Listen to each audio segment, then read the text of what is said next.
Hi, Jeremy Oliver here for CellarSpace TV, standing in Mateo's restaurant in North Fitzroy in the city of Melbourne.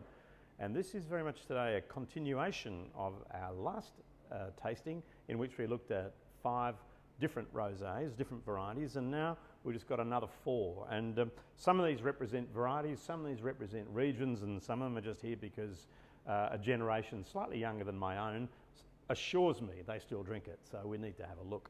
We're going to start off then with something from the Languedoc, south of France, and it's from Gérard Bertrand, this very exquisitely presented Côte de Rose, and it's a blend of 3 grapes, principally Grenache with a little bit of Shiraz and a little bit of Cinsault. So mainly Grenache character I'm looking for in this wine, perhaps with a little bit of spice and floral. So let's looking at this. Look, nothing wrong with that colour. Moderately deep, lovely pinky, amber, bit of orange. Fresh nose. Grenache can be really floral. In a rosé, it can deliver a huge spectrum of character, from citrusy fruit to berries, raspberries, cherries. It just depends on so many things on how it's made, especially here, given that there's these other 2 varieties blended with it. But this is lovely, ripe citrus, berry fruit, fresh bouquet, a hint of floral, not too intense.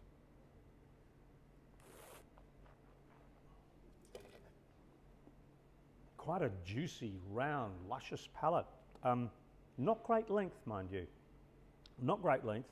So it's more like something that's oily and cloying right at the front in the middle of your mouth, but doesn't travel back too far.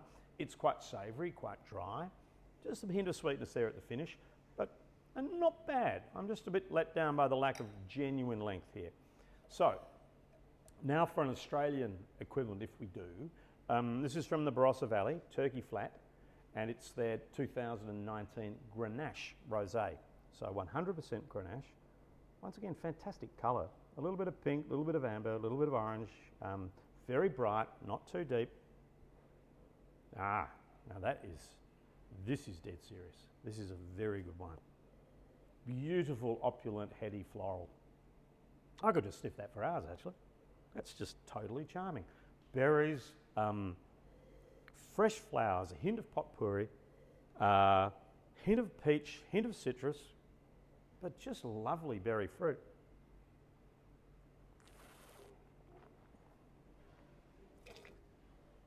Cracking wine. Well, to be honest, everything this one isn't. Has the flavour at the front, doesn't have the oiliness and fatness, but just goes forever. Lovely fine powdery texture. And these days, the top rosés all have some chalkiness or powderiness beneath the fruit.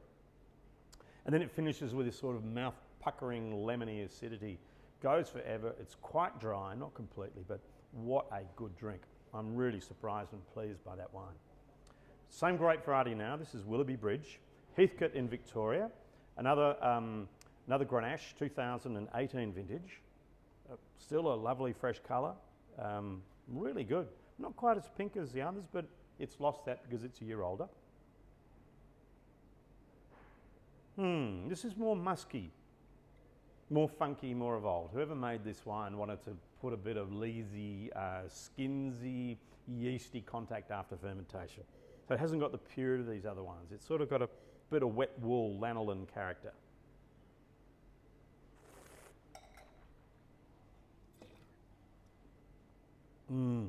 Forward, bit cloying, bit like this, up front, bit fat, better length, it must be said, than the Southern Rhone wine, the Languedoc wine here, but it's more of a winemaker's wine. You've really got to want something a little bit wild and animal if you're really going to enjoy that.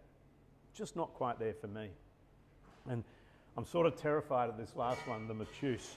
It doesn't have a vintage on the label, so they're not prepared to fess up what year it came from. It has that hot electric pink colour that looks like 25,000 volts have just been belted through it. And to make it worse, it's even slightly fizzy. Can you see that on my glass? There's just a bit of a head on it, which terrifies me. Yeah, this takes me back to the not so great aspects of my university life. Yes, it's fresh, it's fruity, it's floral. It's actually a bit cleaner than my memory of this wine, which is a little bit stale, it must be said.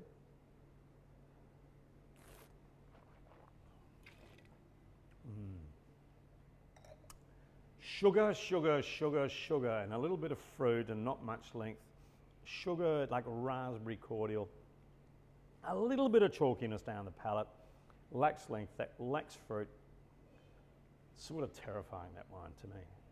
I understand why a lot of people will enjoy it, but I've got to say I've been doing my job for too long to fall into that category, so apologies if you do love it.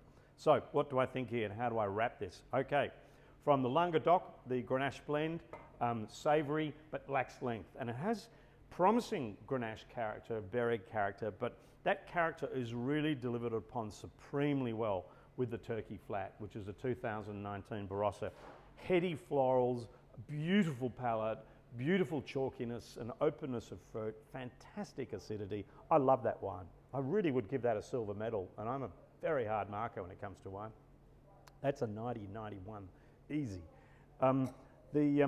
The Grenache from Heathcote is more about the maker than the variety, I have to say. So it doesn't say a lot about Grenache, but more about making funky rosé.